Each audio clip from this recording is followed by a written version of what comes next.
Imagine this. You and your family just sat down for Thanksgiving dinner.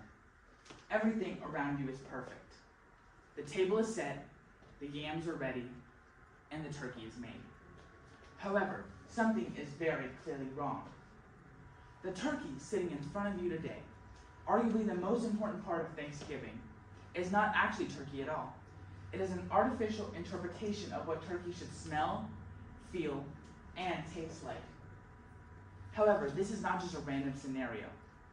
This is a real-life growing problem in the United States and may well negatively affect our world one day. Howdy, my name is Prax.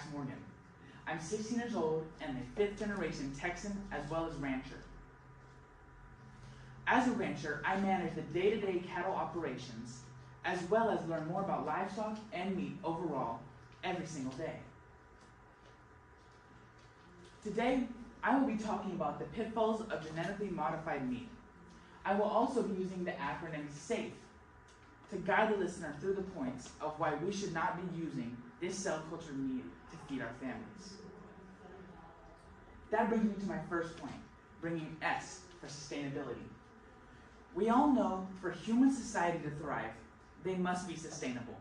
And while this cell-cultured meat is often touted and shown to be environmentally friendly, this is not actually the case.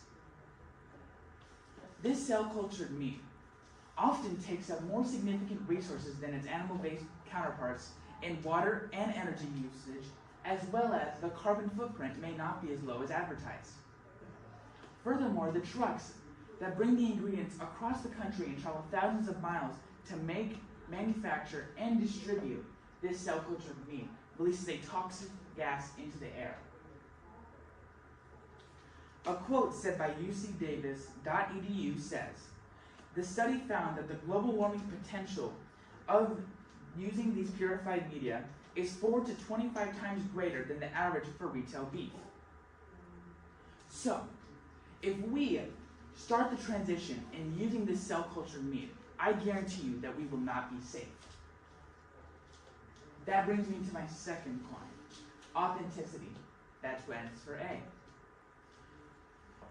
For many, the joy of making food comes from its recipes. Why should we replace generationally passed and time-honed recipes with this cell-cultured meat and risk losing an integral part of our society? If we continue to use this artificial meat and transition our whole society into using it, we will use a pivotal part and a strong portion of our cultural heritage. Moving on to my third point, being F, which is for food safety. While this cell-cultured meat may pass certain safety tests right now, we don't know what will happen in 30, 40, or 50 years.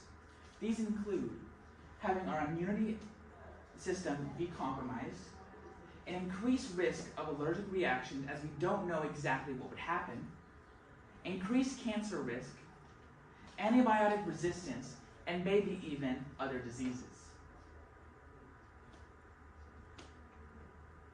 Finally, that brings me to E, which is for ethical concerns.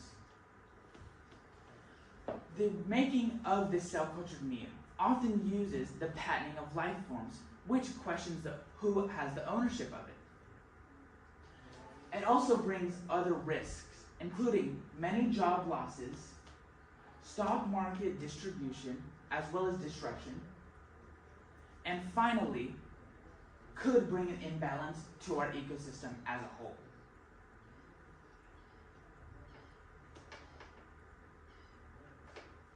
In conclusion, while this cell-cultured meat may have some benefits, it has been proven that there are many risks associated with it, and I urge you, as a society, we must remember the acronym SAFE. However, there are some movements against the cell-cultured meat which is already happening. As per the National AgLawCenter.org, in their 2024 legislative sessions, 4 states, including Alabama, Arizona, Florida, and Tennessee, considered legislation banning the manufacture, sale, or distribution of cell-cultured meat. Florida and Alabama both passed the legislation and their governor signed it into law. So, please, remember the acronym SAFE anytime that you are considered using cell culture media onto our plates. Thank you.